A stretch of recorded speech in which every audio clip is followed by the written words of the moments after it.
Olha só, as muralhas de Jericó já eram. Os exércitos mais poderosos de Canaã vencidos.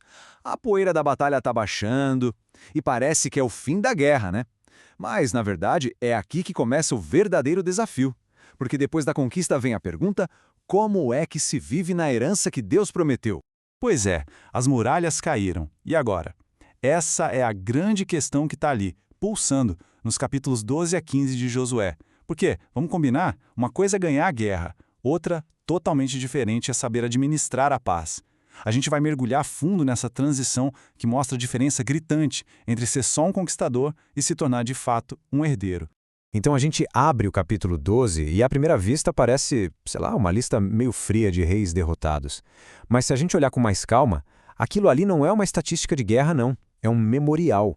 É como se fosse um documento cravado em pedra que prova a fidelidade de Deus e que serve de base, de alicerce mesmo, para a coragem de todas as gerações que viriam depois. 33. Guarde esse número. Não são só 33 cidades, sabe? São 33 sistemas inteiros, reinos inteiros que se opunham ao plano de Deus e que foram completamente desmantelados. 2 reis caíram diante de Moisés, lá do outro lado do Jordão, e outros 31 na frente de Josué, já dentro da terra prometida. A escala dessa vitória é simplesmente monumental. E esse quadro aqui, ele mostra uma coisa fundamental, a continuidade perfeita do plano de Deus. A obra não começou com Josué, de jeito nenhum. Ele recebeu o bastão, sabe, como numa corrida de revezamento. O que Moisés iniciou, Josué foi lá e concluiu. Isso nos ensina que a liderança das pessoas passa, mas a promessa de Deus, essa avança sem parar de forma implacável.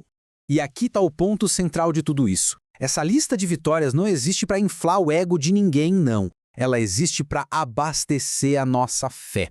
Lembrar do que Deus já fez é o combustível que a gente precisa para enfrentar os gigantes que ainda aparecem no caminho. Então, a memória aqui não é sobre ter saudade do passado, não é nostalgia, é uma disciplina espiritual e das mais importantes. E bem na hora em que a nação inteira está respirando aliviada pensando, ufa, acabou, vem o capítulo 13 e vira a mesa completamente. Josué, o grande herói de guerra, agora já um senhor de idade, escuta de Deus uma verdade que deve ter sido um baque. A missão está longe, mas muito longe de terminar. As batalhas gigantescas podem ter acabado, mas a guerra de posição, aquela do dia a dia, estava só começando. Pensa só no peso dessa frase para um general vitorioso. Você está envelhecendo e ainda há muita terra a ser conquistada. Deus não deixa Josué se acomodar na glória do que já passou. E olha, isso não é uma crítica não.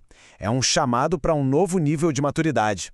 É um alerta poderoso contra aquela ilusão perigosa de achar que as vitórias de ontem garantem o descanso de hoje. O que é fascinante aqui é a mudança de papel que é exigida de Josué.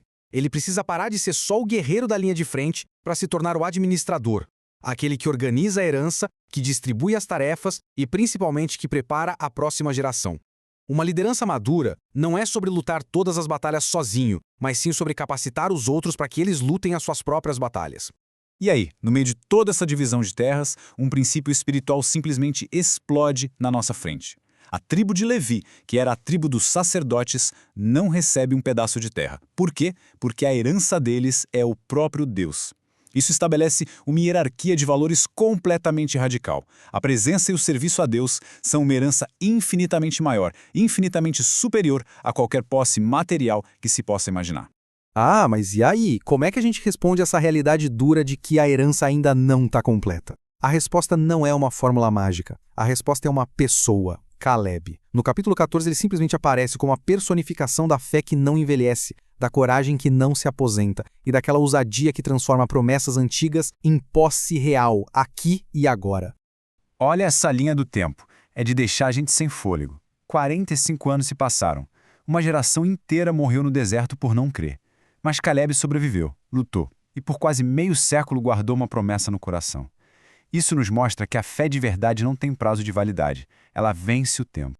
Com 85 anos. Nessa idade, a maioria das pessoas só quer um lugar tranquilo para descansar, né? Caleb não. Caleb busca o seu maior desafio. Ele chega e fala que tem a mesma força que tinha aos 40. De onde vem esse vigor todo? Com certeza não vem só dos músculos.